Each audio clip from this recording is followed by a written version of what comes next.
नमस्कार, आप देख रहे हैं टाइम्स न्यूज और मैं हूं आपके साथ छवि।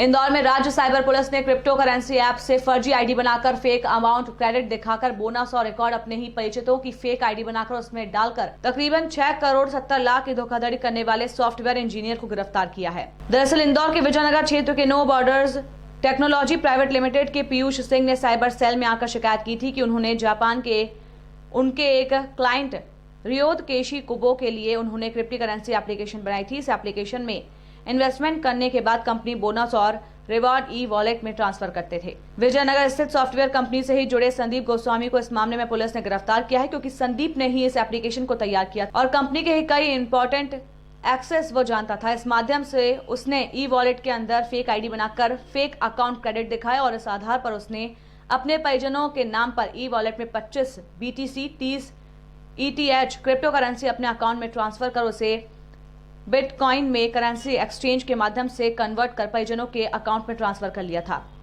इनकी अनुमानित कीमत 6 करोड़ 70 लाख रुपए आंकी गई है। संदीप गोस्वामी ने इंदौर के GS-ITS कॉलेज से सॉफ्टवेयर इंजीनियर और फिर M.Tech किया हुआ है और वो इंदौर के IT पार्क में एक IT फर्म में भी काम कर चुका है। गिरफ्तार किया गया युवक काफी टेक्निकल साउंड है और कई कोडिंग जानता है। पुलिस ने आरोपी को अरेस्ट कर लिया है और इस बारे में उससे और पूछताछ की जा रही है। एजेंसी में एक आरोपी गिरफ्तार हुआ है, क्या इस पूरे मामले में डिटेल सामने आई?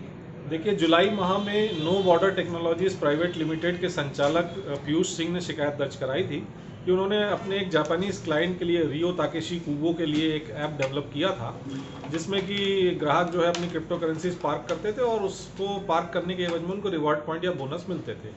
इसी ऐप के जो डेवलपमेंट हुआ था उसके दौरान एक डेवलपर था संदीप गोस्वामी, उसके द्वारा इस ऐप में सेंध लगाकर और फिक्टिशियस यूज़र्स यानी फर्जी यूज़र्स बनाकर और वो जो रिवॉर्ड के रूप में जो क्रिप्टो मिलती थी उसको बिटकॉइन में कन्वर्ट करके फिर भारत की एक क्रिप्टो एक्सचेंज है WazirX, वहाँ पर उसने वॉलेट्स क्रिएट किए और वहाँ पर ये बिटकॉइन ट्रांसफ़र किए। इस तरीके से उसने वो अवैध लाभ कमाया। सर, अराउंड कितने की धोखाधड़ी? देखिए, जो उस समय जो हमारे फरियादी ने जो सूचना दी है उसके हिसाब से 23 बिटकॉइन और 30 टीथर ETH, तो उस समय तत्समय जो इनका भाव चल रहा था उसके हिसाब से लगभग 7 करोड़ रुपए की राशि होती है। टाइम न्यूज देखिए अब आपके मोबाइल और स्मार्ट टीवी पर लाइव प्ले स्टोर से डाउनलोड करें टाइम स्मार्ट।